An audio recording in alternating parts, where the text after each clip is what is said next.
Okay, morning. Just a wee video on finding the equation of the line between 2 points. You've all done this before. There's a few different ways to do this, so the reason for this video is to show you, for some of us it'll be a new method, for some of us it's something that we've seen before and it's just going to be a bit of extra practice. So I'm just going to talk you through this example, and in doing so I will show you the new method of finding the equation of a line between 2 points. Okay, so what we've got here is we've got the points A and B, and we're going to start off the way we would always start off, just by finding the gradient.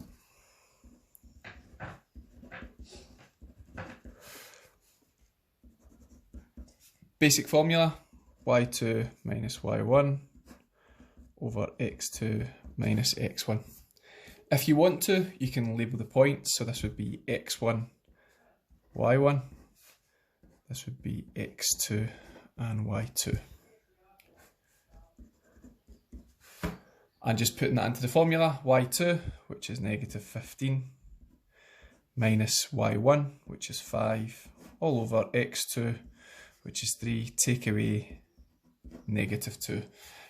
Just be careful with the denominator of the fraction, you're taking away a negative there, so that is actually going to become a positive.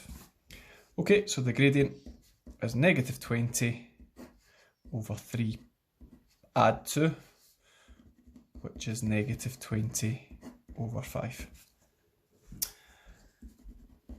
And that's the same as negative 20 divided by 5, which is negative 4. Okay, so far so easy, finding the gradient.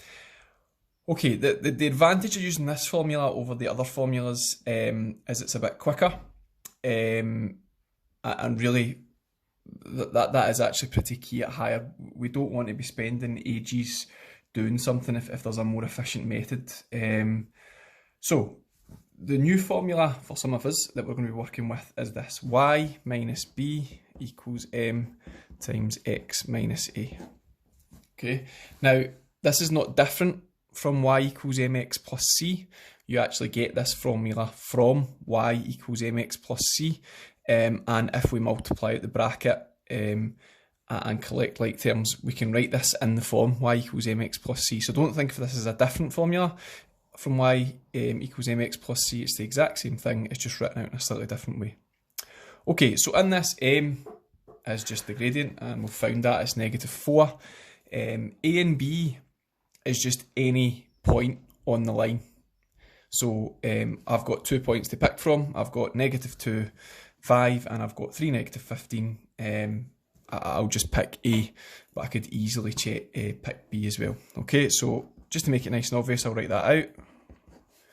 That's my A, and that's my B.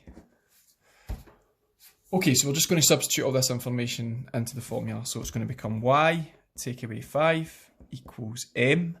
We know that m is negative 4 times x minus a. And again, just being careful, we are taking away a negative, so inside that bracket it's going to become an add.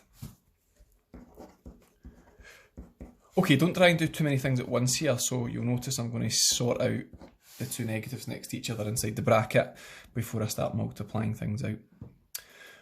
Okay, and then we will just multiply everything out. Okay, so you might be able to see here that if I added 5 to both sides, I would get back to y equals mx plus c. I'm not going to do that, but I am going to collect like terms, and that is key at higher. If I just leave my formula like this, I'm going to lose some marks because I've not collected like terms. I am also going to move the 4x, or the negative 4x, across to the left hand side. When we're dealing with straight line at higher, usually you'll end up dealing with simultaneous equations, so it makes sense to put all your letters on one side and your numbers on the other. Okay, so I'll just write out what I'm doing there. So I'm going to add 5 to both sides, and I'm going to add 4x to both sides as well. Okay, and that gets me that. Negative 8 add 5 is negative 3. Okay, so that is the equation of this line. Now, to be honest, that's only going to be part of a question at higher, and it's not going to be as straightforward as just find the equation off the line going through 2 points. The next bit is key, and it's a wee check to make sure that it's correct. Like I said, this will probably be a part A or a part B of a question, and it will feed into a part C. So if your part A and your part B are wrong, and you don't notice it, then obviously that mistake's going to carry on into part C. And when you're dealing with some of the mathematics at higher, that's what tends to trip pupils up, is they make basic errors somewhere else in their calculation, and as a result, they make the equation unsolvable, they make the problem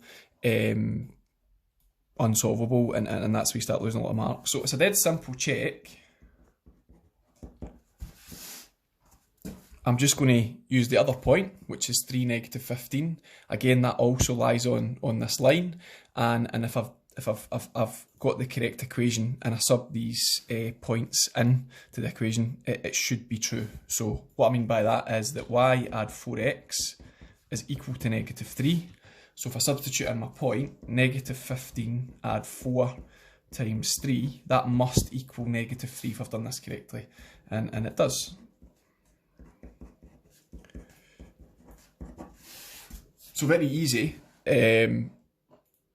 but very important. And now I know when I eventually do go into the part B's and C's, I've got that correct.